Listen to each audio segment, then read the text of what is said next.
Palakkad Mannarkkad Najath arts and science കോളേജിൽ gang ragging. 2ാം വർഷ BBA വിദ്യാർത്ഥി മിൻഹാജിനെയാണ് റാഗ് ചെയ്തത്. ഷർട്ടിന്റെ മുകളിലത്തെ ബട്ടൺസ് ഇടാൻ പറഞ്ഞുകൊണ്ടാണ് മിൻഹാജിനെ മർദ്ദിച്ചത്. ഇവരുമായി അരുൺ ആലത്തൂർ ചിരിയാണ്. അരുൺ, എപ്പോഴായിരുന്നു ഈ ഒരു മർദ്ദനം?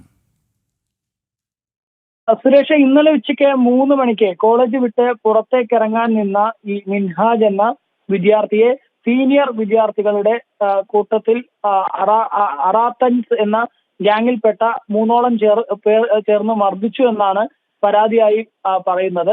ഏതായാലും Mannarkkad Najath arts and science കോളേജിലാണ് ഇത്തരമൊരു റാഗിങ്ങും മർദ്ദനവും ഉണ്ടായിരിക്കുന്നത്.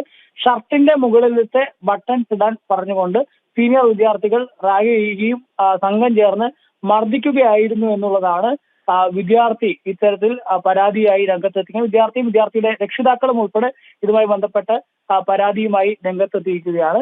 ഏതായാലും ഈ സംഭവത്തിൽ 2ാം വർഷ BBA വിദ്യാർത്ഥിയായ മിൻഹാജിനെ റാഗ് ചെയ്തതിൽ സീനിയർ വിദ്യാർത്ഥികളെ സസ്പെൻഡ് ചെയ്തിട്ടുണ്ട്. അറാത്തൻസ് എന്ന ഗ്യാങ്ങിൽപ്പെട്ട 3 വിദ്യാർത്ഥികളെയാണ് സസ്പെൻഡ് ചെയ്തിരിക്കുന്നത്. മുഹമ്മദ് സലാം, മുഹമ്മദ് ഇജ്ലാൽ, ആദിഖ് സമാൻ എന്നീ വിദ്യാർത്ഥികളെയാണ് സസ്പെൻഡ് ചെയ്തത്. ഈ മിൻഹാജ് ഇപ്പോൾ സ്വകാര്യ ആശുപത്രിയിൽ ചികിത്സയിൽ കഴിയുകയാണ്. അതേസമയം തന്നെ ഇത്തരത്തിലൊരു ഗ്യാങ് റാഗിംഗ് നടന്നു എന്ന പരാതി ഉയർന്നതുകൊണ്ട് തന്നെ മണ്ണാർക്കാട് പോലീസ് സംഭവത്തിൽ അന്വേഷണം ആരംഭിച്ചിട്ടുണ്ട്. ശരി, അരുൺ ആലത്തൂരാണ് വിവരങ്ങൾ നൽകിയത്.